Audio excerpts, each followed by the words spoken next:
Congratulations. You are being rescued. K2SO was in the original story pitch that I did. I actually described him as kind of the anti-C3PO. C3PO is a beloved character, but he's always used as a bumbling comic relief. But he's got amazing capabilities. They shut down the main reactor. We'll be destroyed for sure. This is madness. What I wanted to do was take all those things that were implied as cool things that K2 could do that a human being can't do, and make that what K2 is about. Let's roll it. When you're putting together a team of experts with complementary skills, you want people with diverse talents. And so having a droid that can do these amazing things that a human can't do, that adds to the strength of your team. I'm K2SO. I'm a reprogrammed Imperial droid. Jen expects K2 to be a normal droid, and he's not. He doesn't follow orders so well. He listens to Cassian. We need to blend in. I can blend in. I'm surprised you're so concerned with my safety. I'm not. I'm just worried they might miss you and hit me. Not only does he speak his mind at times when he shouldn't. Doesn't sound so bad to me. He also has free will. He's a lot of different things. He's many things. He can be violent, cold. We will make it no more than 33% of the way before we are killed. He's funny. I find that answer vague and unconvincing. He's helpful. There are a lot of explosions, but two people blending in. Freeze, right there. I mean, he's supposed to be a spy. He's a terrible spy. Terrible. Terrible. Now, K2SO was a huge challenge. I mean, we knew that he was going to be a very iconic character, and we thought maybe it's a more serious version of C-3PO. John's brief for K2SO was that he literally wanted a black protocol droid, or a kind of a black C-3PO. Some of our earliest designs were just simply variations on C-3PO, and they weren't quite hitting the look. So we went back to sort of our safety net, Ralph McQuarrie. We went back to his sketchbooks. And he had drawn many versions of these very elegant robots, almost stylized, where they had very thin limbs. We explored many versions of that, using Ralph as a foundation for updating it. And I think the final version is a really unique take on it because it adds something very bold and very fresh. And I think in terms of designing for Star Wars, you need that. You need that boldness, you need that freshness. I've got a bad feeling about it. Quiet. Well, It was important that for synthetic characters, we still have high-quality acting there.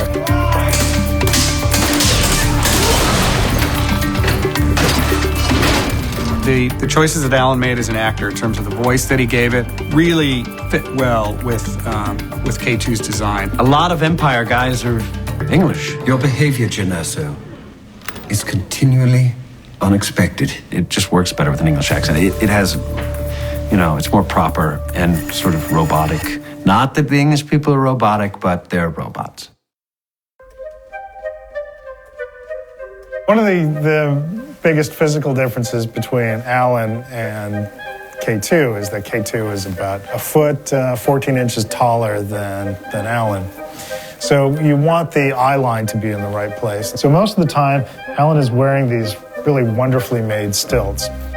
And that puts his knees at the right place, puts his shoulder at the right place, puts his head in the right place. And it always worked better and it transferred better if there was more of a personality in his movement.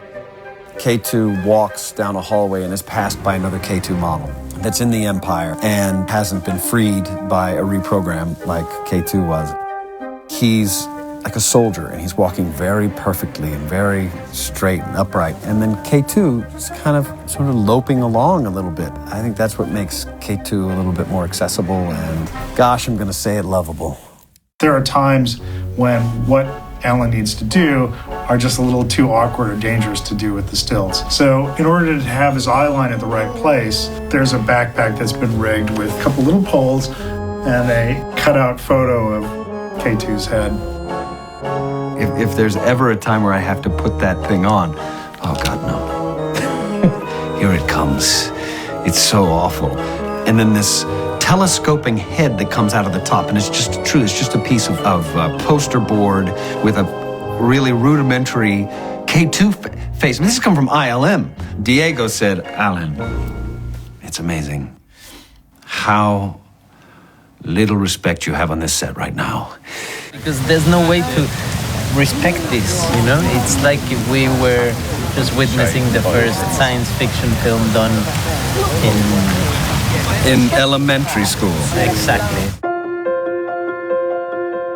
Where Alan ends and K2 begins is sometimes a blur for me because Alan's a really funny guy and he gets high score on set for cracking jokes. My God, he kept us laughing and enjoying the process.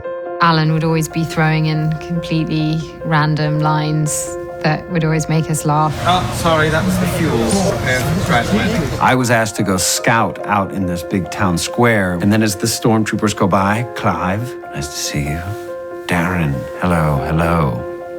Gail, looking good. You've lost a little. I remember there's one particular occasion, I knew a funny line was coming, and to the point where I was crying, and I'd have to actually bit my lip to keep the camera still because I was giggling, and I knew I couldn't use the shot if the camera moved like that.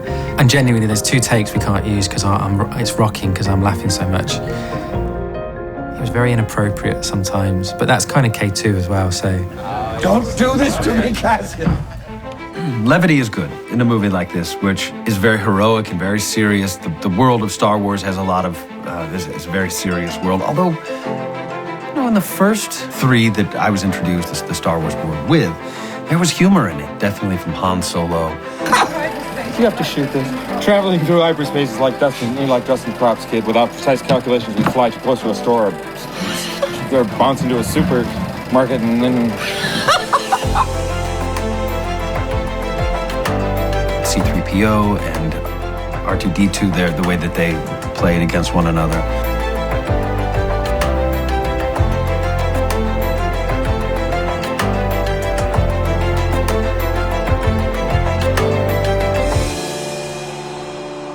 I'm glad to be one of those elements in this.